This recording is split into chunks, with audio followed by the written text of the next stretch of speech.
नमस्कार। एक विशेष विषय की चर्चा लेकर हम आपके समक्ष यहाँ उपस्थित हैं। शनिदेव की स्थितियाँ वक्रगत आधार को प्राप्त करके चल रही है और वहीं दिनांक 28 नवंबर 2025 तक शनिदेव वक्री रहेंगे। मेष राशि के महानुभाव जो 7.5 के प्रथम प्रवास क्रम के साथ में चल रहे हैं, उनके लिए अगले 4 माह यानी अगस्त, सितंबर, अक्टूबर और नवंबर की जो स्थितियां हैं, 28 नवंबर को शनिदेव पुनः मार्गी होंगे। तब तक के ये जो 4 महीने हैं, ये किस तरह के प्रभाव के साथ में चल रहे हैं, ये किस तरह की स्थितियों को निर्मित कर रहे हैं, ये जान लेने योग्य विषय है। इन 4 महीनों में आप किसी बड़े निर्णय की ओर हैं, व्यापार में बड़ी पूंजी लगाने की तरफ जा रहे हैं। नौकरी पेशा जीवन में आपके सामने ऐसे अवसर हैं जो फैसिनेशन का पीक हैं, जहां से लिक्विडेटिव पोजीशन आपके साथ पूरे तरीके से जुड़ी हुई है। अब क्या किया जाए, कहां बढ़ा जाए, ये प्रश्न व्यक्ति विशेष के भीतर बारंबार आता है। द्वादश भावस्थ हैं शनिदेव। सबसे पहले तो आप ये देखिएगा कि यदि जन्म काल के आधार पर आपकी कुंडली में शनिदेव वक्री हैं और अभी भी पुनः जब वक्री व्यवस्थाओं को प्राप्त करके चल रहे हैं, तो स्पष्ट तौर पर यह समझ लेना चाहिए कि इस यात्रा में आपके लिए 7.5 के बावजूद भी शनिदेव का वक्री प्रभाव अच्छा है। क्योंकि शनिदेव या कोई भी तारा ग्रह जब वक्री होता है तो चेष्टा बल प्राप्त कर लेता है और अधिक तीव्रगामिता के साथ में चलायमान होते हैं। शनिदेव जब मार्गीय अवस्थाओं के साथ में होंगे तब तो मंद गति के साथ, परंतु यहाँ थोड़ी सी तीव्रता आ जाया करती है जब भी वक्री होते हैं। और आप ये भी देखिएगा कि 7.5 के प्रवास क्रम के साथ में स्थितियां हैं, तो 7.5 नैसर्गिक प्रभाव के साथ में आपके लिए कुछ धीमेपन लेकर आती है। परंतु जो कार्य अधूरे छूट गए थे, जिन कार्यों के साथ में पूर्ति अभी तक संभव नहीं हो पाई थी, वहां पुनश्चः आपकी यात्रा एक सकारात्मक पक्ष को निक्षेपित करके आगे बढ़ने की तैयारी करती है। अटमोस्ट प्रोग्रेसिव बेसिस के साथ में जो एक स्टेबलाइजेशन होना चाहिए, उसकी पूरी पोजीशनिंग आपके साथ में निकल कर आने वाली होती है। वहीं शनिदेव यदि जन्मकालिक आधार पर मार्गी और अभी जब वक्री हो जाएंगे तो संघर्षों का अतिरेक समक्ष आकर रह सकता है। इससे हम इनकार नहीं करते। थोड़ा सा इन डेप्थ प्रोसेस के साथ में और आगे बढ़ें तो आप ये देखिएगा कि शनिदेव की स्थितियां जो जन्मकालिक आधार पर वक्री है या मार्गी है, ये कैसे देखेंगे। यदि हस्तरचित कुंडली है तो जहां लग्न कुंडली है वहां शनिदेव के आगे प्लस का साइन बना हुआ है, या अंशगत व्यवस्थाओं के साथ में प्लस की अप्रोच है तो समझ लीजिए शनिदेव वक्री। कुछ भी नहीं है तो मार्गी। और जो कंप्यूटराइज्ड हॉरोस्कोप होगी वहां तो स्पष्ट तौर पर वह लिखा हुआ होगा शनिदेव के साथ में, भले ही अंश हो चाहे लग्न की स्थितियां हो, ये एक क्लैरिटी वहां से निकल कर आती चली जाती है। तो अब आप ये देखें कि शनिदेव की तीसरी दृष्टि धन भाव पर है। इनके वक्री प्रभाव के साथ में आपको किसी भी तरीके की जल्दबाजी में निर्णय की तरफ यहाँ नहीं जाना चाहिए। अर्थ पक्ष के साथ में लंबे समय की गणनाओं को अपने साथ में बनाकर चलना और उसी बूते निर्णय लेना आपके लिए आवश्यक कहा जाएगा।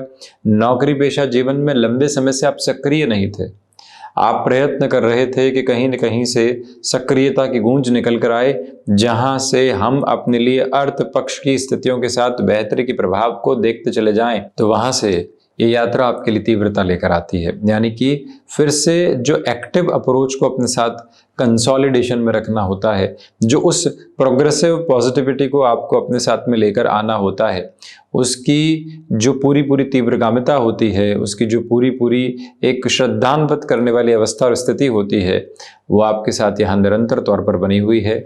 इसमें किसी भी तरीके की अड़चन और नकारात्मकता के भाव संग्रहित होकर नहीं चला करते। यह स्पष्टता अपने भीतर तक आत्मसात करके आप रखने का प्रयत्न करते चले जाइएगा कि भाग दौड़ के इस तरह के साथ चलती हुई यात्रा में आपके लिए स्पष्ट रूपेण शनिदेव का वक्री प्रभाव और अधिक भाग दौड़ को बढ़ाता चला जाता है। खर्चों की अधिकता यहाँ पर रह सकती है, परंतु अंततोगत्वा जो भी खर्चे सामने होंगे वो आपके लिए बेहतरी की प्रवाह को ही लेकर आएंगे। मान लीजिए बिजनेस के साथ में कुछ ऐसे एक्सपेंसेस की तरफ जाना पड़ रहा है जिसकी इच्छा आपको नहीं थी, परंतु फिर भी वो खर्च हो रहे हैं, तो उस खर्च को नैसर्गिक तौर पर लंबे समय के लिए बेहतरी के परिप्रेक्ष्य में देखना और उसी सिरे में खुद को आगे की ओर गतिमान करते चले जाना, ये एक स्पष्ट और बेहतर से भी बेहतर व्यवस्था का आधार क्रम आपके लिए वर्णित होता हुआ कहा जाएगा। ये एक स्पेसिफिक क्लैरिटी की रेजम्बलेंस अपने साथ में ज़रूर बनाकर रखिएगा। दूसरे क्रम में ये बात भीतर तक सहेज कर रखने की ज़रूरत रहेगी कि भाग दौड़ के मध्य सिरे के साथ चलती हुई इस अवस्था और स्थिति में जो दूसरी बात है वो ये कि विदेश संबंधित कार्यों के साथ में आपके लिए जो सितंबर, अक्टूबर और नवंबर का महीना रहेगा वहाँ तेज़ी की उम्मीद है। अगस्त के साथ ठीक ठाक स्थितियाँ बनी हुई है, बहुत ज़्यादा वहाँ से प्रवाहमान क्रम आपके लिए नहीं देखा जा सकता। इन 4 महीनों के अंतराल क्रम में अपनी एक्सेप्टेबिलिटी के पीक को बनाकर रखिएगा। इसका सीधा सीधा अर्थ यही है कि जो भी कार्य आप कर रहे हैं या जो भी कार्य आपको सौंपे जा रहे हैं वहाँ से हम विमुख होने वाले बिल्कुल भी नहीं हो। हम अपनी यात्रा के वर्णित क्रम के साथ पूरी ऊर्जा को लेकर चलने का प्रभावी प्रयत्न करें। ये बेहद आवश्यक अवस्था एवं स्थिति है जिसको आप अपने भीतर तक अंकित करके चलिएगा। हम यह भी निवेदन करना चाहेंगे कि आपके लिए यहाँ पर स्वास्थ्य संबंधी स्तरों के साथ छोटी छोटी परेशानियाँ उपज सकती है। आपको जिस अवस्था के बारे में बिल्कुल भी भान नहीं था, आपको जिस स्थिति के बारे में बिल्कुल भी जानकारी नहीं थी, ऐसे रोग की अवस्था भी आ सकती, परंतु लंबे समय के लिए नहीं आई। ट्रीटमेंट के बेसिस के साथ गए, आप अवेयर हुए और पॉजिटिविटी आ गई, वो अप्रोच आपके सामने है। अब जो शनिदेव की 7वीं दृष्टि रोग भाव पर, ऋण और रिपु भाव पर बनी हुई है और शनिदेव वक्री भी हैं।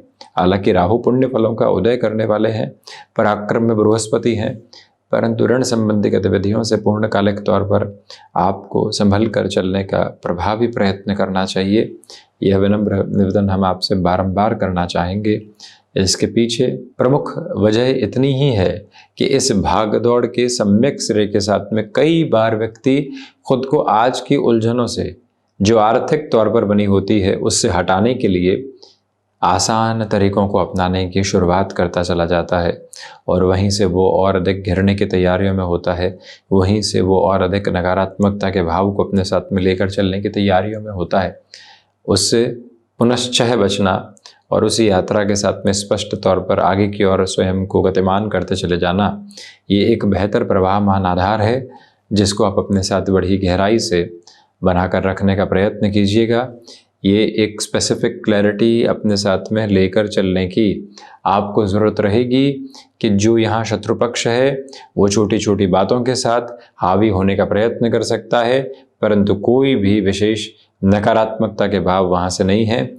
स्थितियाँ आती है, अपने अनुसार दूर हो जाती हैं, बहुत अधिक रोकती नहीं है। मन के भीतर प्रगाढ़ आस्था इस बात की आप बारंबार लेकर चलते हैं तो ज़्यादा बेहतरी के उन्मुक्त आधारक्रम आप अपने लिए यहाँ पर रखते चले जाते हैं। मन में इस बात को संजोकर रखिएगा। हालांकि शत्रु पक्ष हावी नहीं है 7.5 के इस क्रम में, और वक्री प्रभाव के साथ जो सबसे बड़ी बात है कि शत्रु पक्ष बिल्कुल भी हावी नहीं, नैसर्गिक तौर पर ये भाव आपके साथ बना हुआ। तो वहीं पर शनिदेव की 10वीं दृष्टि भाग्य, आध्यात्म, भूतकाल, दर्शन और उच्च शिक्षा के भाव पर है, जो कि तृतीय त्रिकोण भी है। तो अंतिम त्रिक से लेकर तृतीय त्रिकोण यानी अंतिम त्रिकोण की यात्रा के साथ में स्थितियां चल रही है शनिदेव की। तो जो स्पिरिचुअल प्रोग्रेस होती है, मन के भीतर डर और भय के घेरों से हटकर जो जीवन यात्रा को स्थिरता के स्वरूप में देखना होता है, वो आप अपने साथ में रखने की तैयारियों में हैं। इस एक बात को भी अपनी जानकारी में रखिएगा कि हायर एजुकेशन को रिलेट करते हुए प्रोस्पेक्ट में अटमोस्ट प्रोग्रेसिव बेसिस और मेजर्स आपके साथ कंटिन्यूअस फ्लो के साथ में एस्टेब्लिश होकर चलते चले जा रहे हैं।